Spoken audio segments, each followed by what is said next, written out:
Այ ժողովուրդ ջան, հիմա որ ասեմ, կասեց, մեր երկրում իրոք խիարը թարս է բուսնում, ախր ինչքան կարելի է նույն սխալները կրկնել, հենա հիշում եք, թե ինչպես ենք Սուրանկյան թողարկումներից մեկում ներկայացրել Երևան-Սևան-Իջևան ճանապարհին գործող գազալցակայանում տեղի ունեցած պայթունը, եթե ավելի ստույգ, ապա դեպքը տեղի էր ունեցել ապրիլի 29-ին, առավոտյան 9:30-ի սահմաններում, երբ գազալցակայանի հետնամասում կոմպրեսատոր մտնող խողովակից արտահոսք էր եղել, եւ ահա 2 ամիս էլ չանցած նույն գազալցակայանում հերթական դեպքն է տեղի ունենում։ Վիրավոր կա։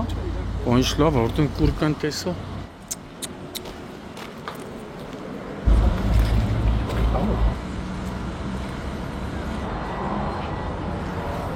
Հիմա հարց, ժողովուրդ ջան, ինչու է այս գազալցակայանը նախորդ դեպքից հետո արագ վերագործարկվել, որ մի հատ էլ այսպես պատմության առաջ ենք կանգնում։ Գիտեմ, հաստատ կմտածեք, թե սրա տիրոջ կապերը իշխանությունների հետ լավ են, կամ գուցե կոռուպցիոն ռիսկեր տեսնեք, դե ամեն մարդ իր երևակայությունն ու պատկերացումները ունի, բայց ես առաջնորդվում եմ փաստերով, որոնք հուշում են, որ եթե պատկան տեսչական մարմինները քիչ մը խորքային քննություն անցկացնեին, սենց բան չէր լինի, իսկ եղել է այն, որ նոր պայթունի հետևանքով Mitsubishi-ն վերածվել է մետաղե ջարդոնի, իսկ գազալցակայանում կայանված Hyundai-ը, Mercedes-ն ու Lada-ն էական վնասներ են կրել։ Այս ավտոներն էլ պայթունից վնասվել են, դու լավ մարդու բան չի եղել։ Ես էլ եկի հասեստ է։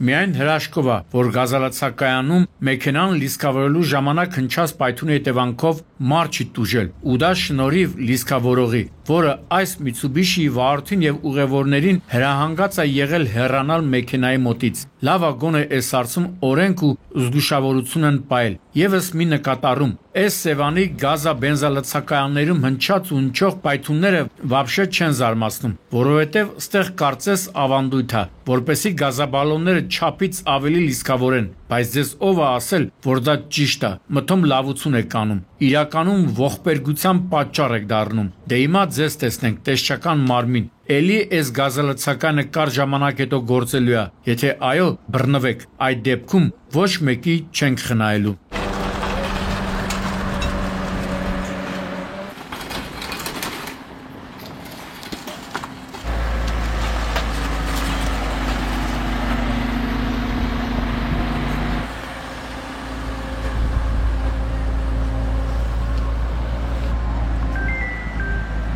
Մի անգամ արդեն առիթ ունեցել եմ ասելու, որ վերջին ժամանակահատվածում վթարից հետո մեքենաներում բռնկման դեպքերը շատացել են։ Աչքիս էլի Սևանում են գազը չափից ավելի լիցքավորում։ Այդուհանդերձ պետք է ուշադիր ուսումնասիրել ու վերհանել պատճառները։ Լավ, անցնենք կոնկրետ դեպքի։ Երևան-Սևան ճանապարհից տեղափոխվում ենք ուր։ Ճիշտ է, մյուս ամենասարսափելի ճանապարհներից մեկը Երևան-Գյումրի, որտեղ առավոտ 9:30-ի սահմաններում 37-ամյա Կարենը Ford Transit-ով բախվել է հյուսիս-հարավ նոր կառուցվող ճանապարհին տեղադրված երկաթե արգելապատնեշներին, ապա բետոնե պաշտպանիչ քարերին եւ բռնկվել։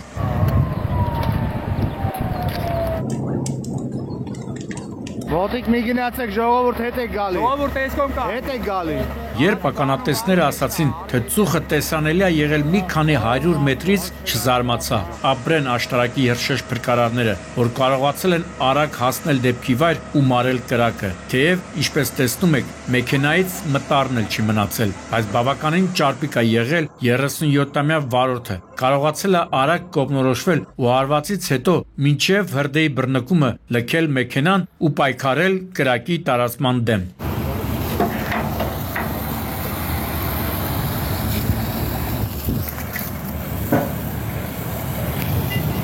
Ճիշտ է, շոֆերը չոտ իրան շուտ հանգցել է դուրս։ Վարկանական տարածք կրակը։ Ինչպես տեսնում եք, մեքենայի մեջ ծաղիկներ են երևում։ Այո, պարզվեց, որ ծաղիկները տեղափոխելիս եղել ու փաստորեն կրկնակի վնաս է կրել։ Իսկ ում պատճառով։ Հեսա կասեք Շամշան, ոնցում իրա խելքի, այդքան էլ տենց չի ժողովուրդ ջան, այս անտեր երկաթբետոնե հատվածները, որոնք ըստ էության պիտի պաշտպանեն, այլ ոչ թե խոչընդոտեն մեքենաների բնականոն երթևեկը, իսկական պատուհաս են դարձել վարորդների համար, պարոնայք իրավասուներ, երբեք ի վերջո ավարտելու այս անտեր ճանապարհի շինարարությունը, որ դադարենք ստեղից դժբախտ դեպքերի մասին տեսանյութեր տալ։ Ասենք լավ է, որ ճանապարհը կառուցող ընկերության ներկայացուցիչները օպերատիվ հասան, ճանապարհը մաքրեցին ու կոտրված երկաթբետոնե հատվածները նորով կփոխարինեն, բայց ելի եմ հարցնում, երբեք այս ճանապարհը վերջնական շահագործման հասցնելու, հա, քիչ էր մնում մոռանալ, սա հենց այն ճանապարհն է, որի կառուցման վրա որոշ չինովնիկներ հայտնվեցին Forbes-ի մեծահարուստների ցուցակում։ Մելամե չէ, մեջն է։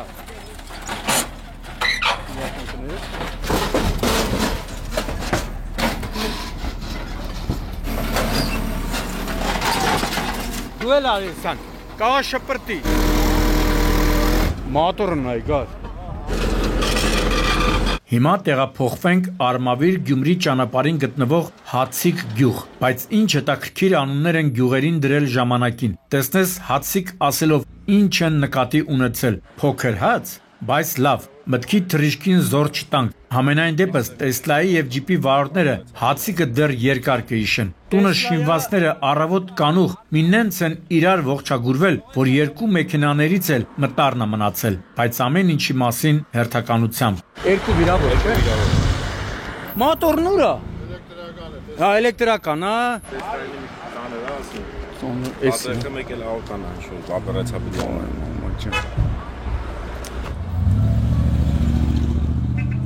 Տեսնես, այս ящիկների կամպանիան առավոտ բարլուսով ուր է գնում, ուր էլ գնա, հեշտ լավ նշան չի, որ ճանապարհին սես վթարի են հանդիպում։ Լավ, չեմ նավսում։ Անցնեմ վթարի պատճառներին ու հետևանքներին։ Սկսեմ հետևանքներից։ Երկու մեքենաների վարորդներն էլ, որոնց առաջինը օգնության են հասել քաղաքացիները, տեղափոխվել են հիվանդանոց։ Հենա, լսեցիք, թե կադրից դուրս ձայնը ինչպես էր նկարագրում նրանցից մեկի ծանր վիճակը։ Նրան առողջություն մաղթենք ու ստանձնենք քննիչի դերը, մասնավորապես պարզենք, թե ինչն է եղել վթարի պատճառը։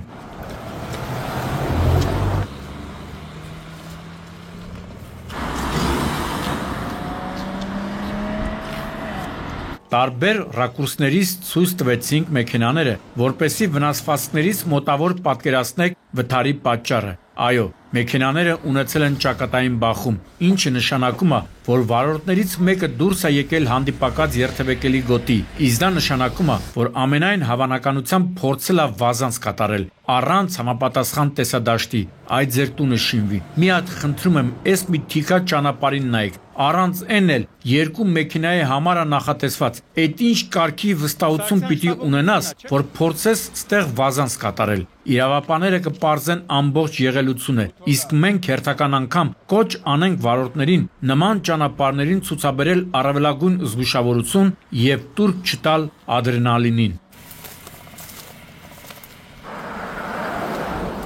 Լավ, ես հասկացանք, որ նեղլիկ ու վտանգավոր ճանապարհ է, բայց Երևան-Սևան Իջևանը, սրանից ավելի լայն ճանապարհ կա հանրապետությունում։ Իհարկե չկա, ու ինչպես տեսնում եք, այն բաժանված է երկու հանդիպակաց երթևեկելի գոտիների, ընդ որում յուրաքանչյուրում երկու մեքենայի տեղ կա։ Դատելով, թե հունիսի 21-ին ժամը 18-ի սահմաններում ինչպես եւ որտեղ են իրար բախվել Մերսեդեսն ու Իսուզուն, կարելի է եզրակացնել, թե ինչ է իրականում տեղի ունեցել։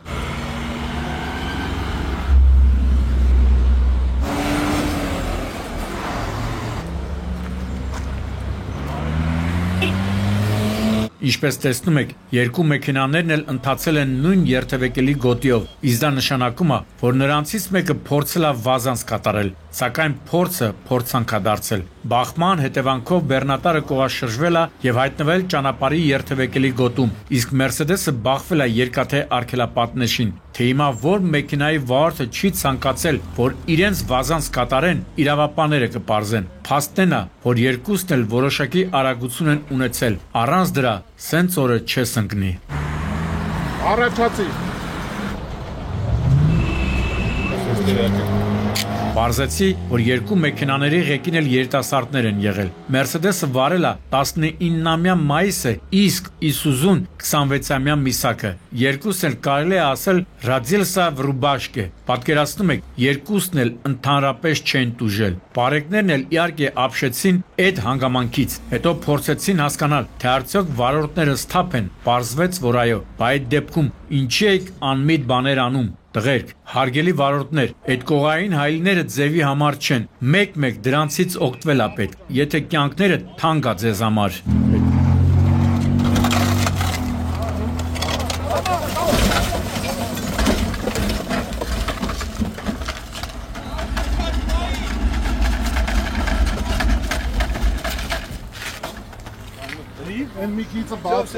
Տնաշն ասում է հունքը սարքելու տեղը աշկն էր ելնում։ Եղել է ինչ եղել է։ Հա։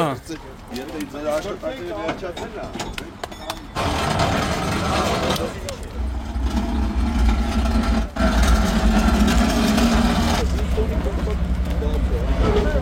Այ մարդ, երկար ժամանակ Շենգավիթում հանցագործ աշխարհի բրաձելկեքից ձեն ձուն չկար։ Ինչպես տեղյակ եք, մայրաքաղաքի այս համայնքն է ամենակրիմինալացվածը։ Բազարի կյաժի սպանությունից սկսած երրորդ մասի լովիկի սպանությունով վերջացած։ Մտածեցինք, թե արդեն այդ ամենը պատմություն է դարձել, բայց փաստորեն զուր։ Ապացույցը ժամը 20-ի սահմաններում Շենգավիթի ոստիկանների ստացված ազանգն էր, թե արագ հասեք Մանանձյան փողոցի 29 շենքի բակ։ Ստեղ իրար վրա կրակում են։ Ուրիշ քոնի է դա։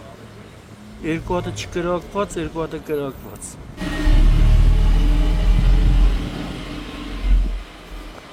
Ուրիշ քոնի է դա կրակված։ Մակարասա։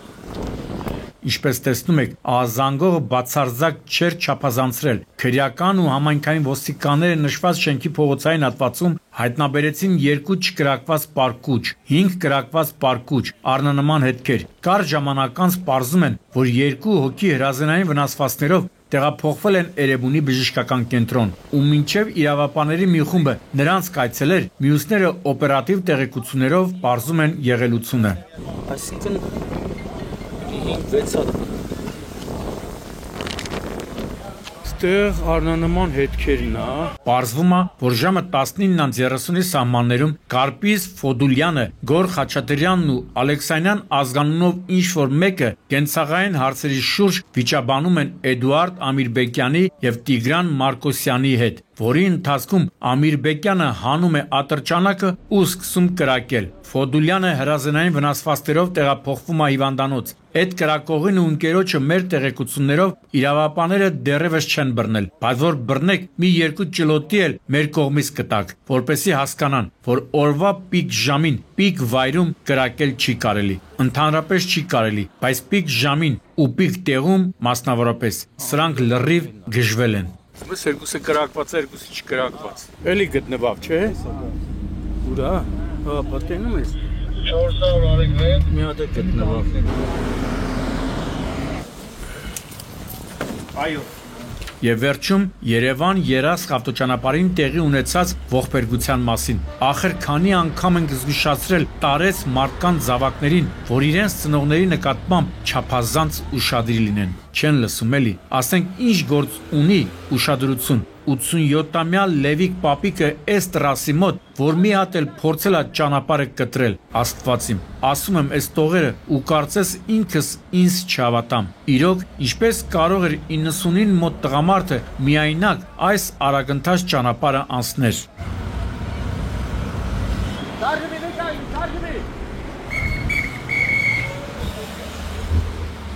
Փորձը փաստորեն փորձանք է դարձել։ Այս Opel-ը Լևիկ պապիկին մահացու վրայերթի է ենթարկել։ Ղեկին եղել է 44-ամյա Կարենը, որը փախուստի չի դիմել։ Մեղմացնող հանգամանք է, բայց պետք է դատարանում բացատրի, թե ինչ պայմաններում է վրայերթի ենթարկել եւ ապացուցի, որ ինքը մեղավոր չի։ Թեև դրա համար շատ բան պետք չի։ Ինչպես տեսնում եք, հետիոտնային անցումը բացակայում է։ Հիմա հասկացաք, թե ինչու՞մն է գործը։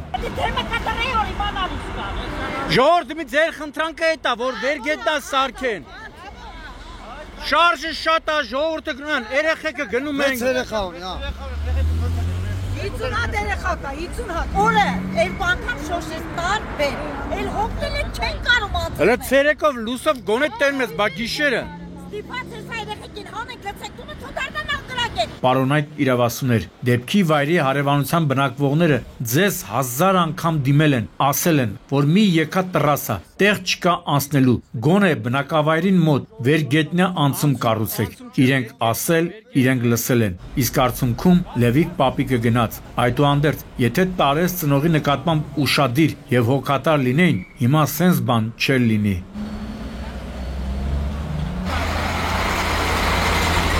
Նմի որ վերգետնալներ ապահով կանցներ։ Այսի թող գան վերգետնա սարքեն։ Գագիկ Շամշան, Սուրանկյուն։